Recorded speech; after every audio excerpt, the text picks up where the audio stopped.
नमस्कार, मैं डॉक्टर राकेश पाठक। दोस्तों, क्या आप जानते हैं कि जिस बांग्लादेश में हिंदुओं पर जबरदस्त जुल्म हो रहा है, बेकसूर हिंदू वहां के बहुसंख्यकों की हिंसा में मारे जा रहे हैं, जिस बांग्लादेश को लेकर हमारे देश में जबरदस्त गुस्सा है, उस बांग्लादेश के साथ नरेंद्र मोदी की सरकार बड़ा कारोबार करने जा रही है। अब तक लाखों टन चावल बेच रही नरेंद्र मोदी की सरकार अब बांग्लादेश को डीजल बेचने वाली है। कई $100 मिलियन का डीजल बांग्लादेश को बेचने का सौदा हो चुका है। और दोस्तों, क्या आप जानते हैं कि नरेंद्र मोदी की सरकार उस चीन के लिए सरकारी ठेके लेने का दरवाजा खोलने जा रही है, जिस चीन ने गलवान घाटी में हमारे 20 जवानों को शहीद कर दिया था, जिस चीन के खिलाफ पिछले 5 साल से तमाम तरह के प्रतिबंध लगा रखे हैं, उस चीन के लिए नरेंद्र मोदी की सरकार लाल कालीन बिछाने जा रही है। इन दोनों बड़ी खबरों पर विस्तार से बात करें उससे पहले शाहरुख खान के मुद्दे को याद कर लीजिए। अभी चंद दिनों पहले सुपरस्टार शाहरुख खान ने अपनी आईपीएल टीम के लिए बांग्लादेश का एक खिलाड़ी खरीदा था। इस खिलाड़ी को नीलामी के लिए बीसीसीआई ने लिस्टेड करके दिया था। जब नीलामी हुई तो शाहरुख खान ने अपनी टीम कोलकाता नाइट राइडर्स के लिए इस खिलाड़ी को खरीद लिया। लेकिन इतने मात्र पर बीजेपी के नेता नरेंद्र मोदी के अंधभक्त और चंद बाबा शाहरुख खान पर टूट पड़े। इसकी शुरुआत देवकी नंदन ठाकुर नाम के एक बाबा ने की और उसके बाद सुर में सुर मिलाते हुए कई और बाबा कूद गए। भारतीय जनता पार्टी के पूर्व विधायक संगीत सोम ने शाहरुख खान को गद्दार कहा, देशद्रोही कहा। उसके बाद बीजेपी के विधायक नंद किशोर गुर्जर ने शाहरुख खान को राक्षस तक कह दिया। शाहरुख का अपराध सिर्फ इतना था कि उन्होंने अपनी आईपीएल टीम के लिए बांग्लादेश के खिलाड़ी को खरीदा था। अंततः बीसीसीआई ने इन नफरती बाबाओं और बीजेपी नेताओं के सामने घुटने टेक दिए। बीसीसीआई ने केकेआर को निर्देश दिया कि बांग्लादेश के खिलाड़ी को रिलीज कर दिया जाए। अंततः शाहरुख खान की टीम को उस खिलाड़ी को बाहर करना पड़ा। अब आइए इसी बांग्लादेश को लेकर नरेंद्र मोदी की सरकार किस तरह के सौदे कर रही है, ये भी जान लीजिए।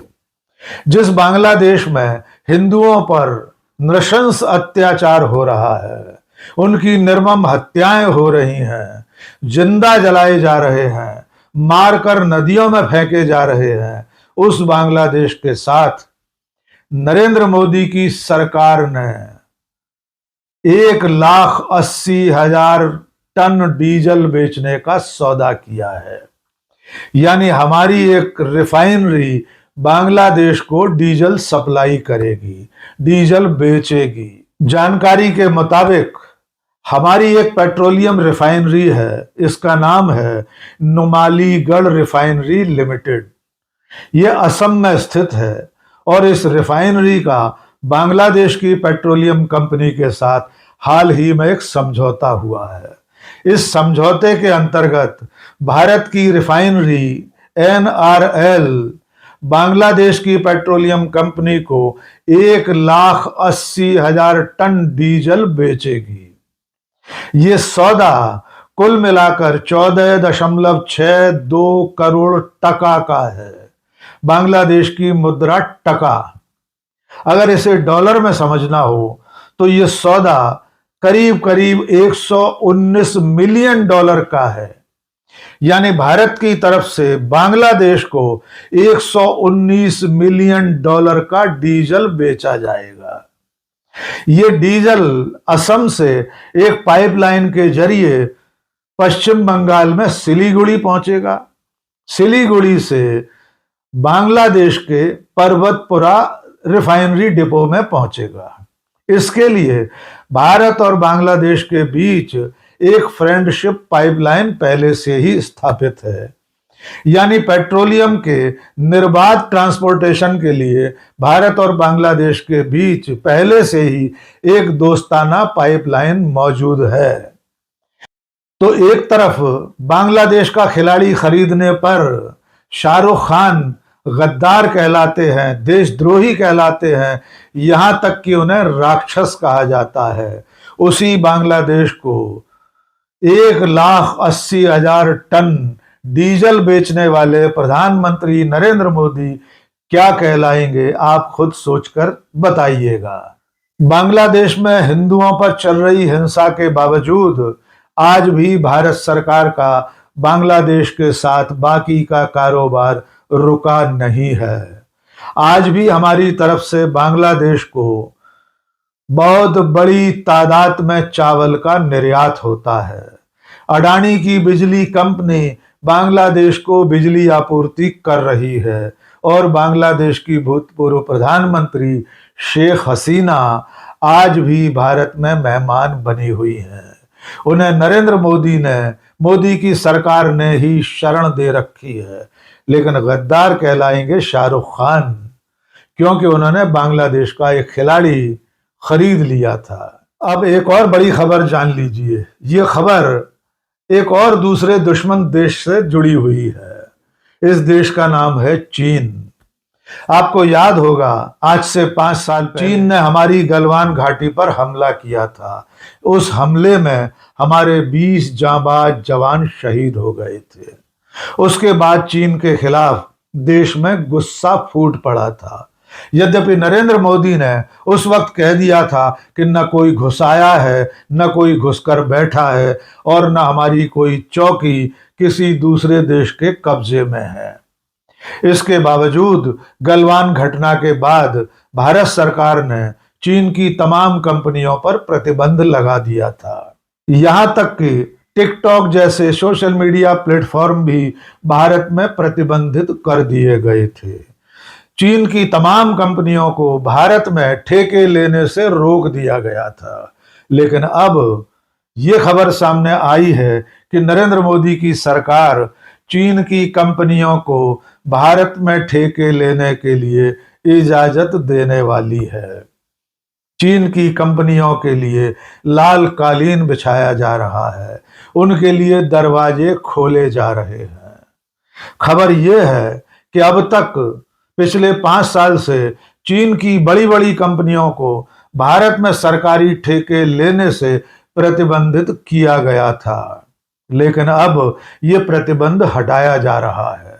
रॉयटर्स ने खबर दी है कि भारत सरकार ने यह फैसला कर लिया है कि चीन की कंपनियों को भारत में बड़े बड़े सरकारी ठेके लेने की इजाजत दी जाए।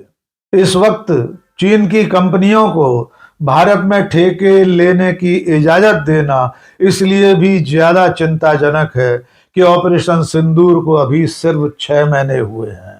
आपको याद होगा, जिस वक्त हमारी सेनाएं पाकिस्तान के साथ लड़ाई लड़ रही थी, तब चीन पाकिस्तान की खुलकर मदद कर रहा था और ये बात भारत की थल सेना के उप प्रमुख lieutenant general Rahul R Singh ने खुद कबूल की थी।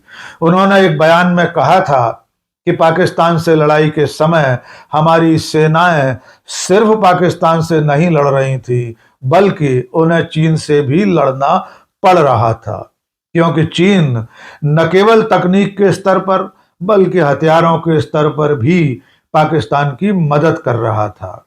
उसी चीन के लिए नरेंद्र मोदी की सरकार सारे दरवाजे खोलने जा रही है। इसके अलावा चीन ने पिछले 5 वर्षों में गलवान घाटी के हमले के अलावा अरुणाचल प्रदेश में भी अपना दखल बढ़ा रखा है। उसने अरुणाचल प्रदेश के कई इलाकों पर कब्जा कर रखा है, कई जगह नई बस्तियां बसा दी हैं, कई इलाकों के नाम बदल दिए हैं। यहां तक कि भारतीय पासपोर्ट धारक अरुणाचल की एक युवती को चीन के अधिकारियों ने हवाई अड्डे पर अवैध रूप से हिरासत में रख लिया था। उनका दावा था कि अरुणाचल प्रदेश चीन का हिस्सा है।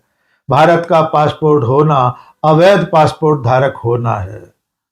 एक और बात जान लीजिए, गलवान घाटी की घटना के बाद भारत सरकार ने भले ही चीन की कंपनियों पर और चीन पर कई तरह के प्रतिबंध लगाए थे, लेकिन इसके बावजूद भारत और चीन के बीच का कारोबार कम नहीं हुआ है।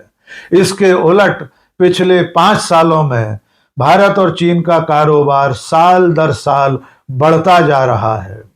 और इसमें सबसे ज्यादा चिंता की बात यह है कि भारत का चीन को निर्यात कम हुआ है, चीन से भारत का आयात बढ़ गया है। इसके चलते भारत और चीन के व्यापार घाटे में इतनी बढ़ोतरी हो गई है कि ये रिकॉर्ड स्तर पर पहुंच गया है। भारत का चीन के साथ व्यापार घाटा पिछले साल $100 मिलियन पहुंच गया था। यह अब तक का सबसे बड़ा घाटा है। और अब उसी चीन के लिए नरेंद्र मोदी की सरकार ऐसी ऐसी इजाजतें देने वाली है कि जिसके बाद चीन की बड़ी कंपनियां भारत में भारत सरकार के बड़े बड़े सरकारी ठेके ले सकेगी। अब जरा ठहर कर सोचिए कि जिस चीन की झालरों के बहिष्कार का अभियान चलाया जाता है, हर दिवाली से पहले नरेंद्र मोदी के अंधभक्त सोशल मीडिया पर लोगों से ये अनुरोध करते हैं कि चीन की झालरों का बाइकाट किया जाए, उसी चीन के साथ नरेंद्र मोदी अपने रिश्ते लगातार कायम रखे हैं। उसके साथ करोड़ों डॉलर का व्यापार चल रहा है और अब चीनी कंपनियों को भारत में ठेके लेने की इजाजत मिलने वाली है। चीन की कंपनियों को इजाजत के मामले में कांग्रेस नेता जयराम रमेश ने नरेंद्र मोदी सरकार से सवाल पूछे हैं। जयराम रमेश ने एक्स पर लिखा है कि नरेंद्र मोदी और सरकार बताएं कि आखिर इस मुद्दे पर सरकार ने यू टर्न क्यों लिया है। जयराम रमेश ने गलवान घाटी की घटना और ऑपरेशन सिंदूर में चीन के पाकिस्तान की मदद करने का मुद्दा भी उठाया है।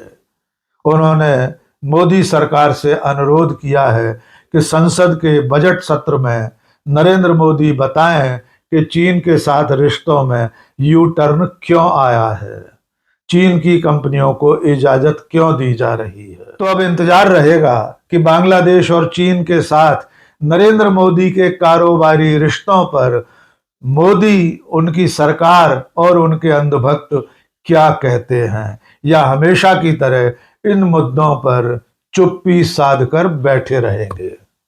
आज के इस वीडियो में बस इतना ही। बहुत बहुत शुक्रिया। जय हिंद।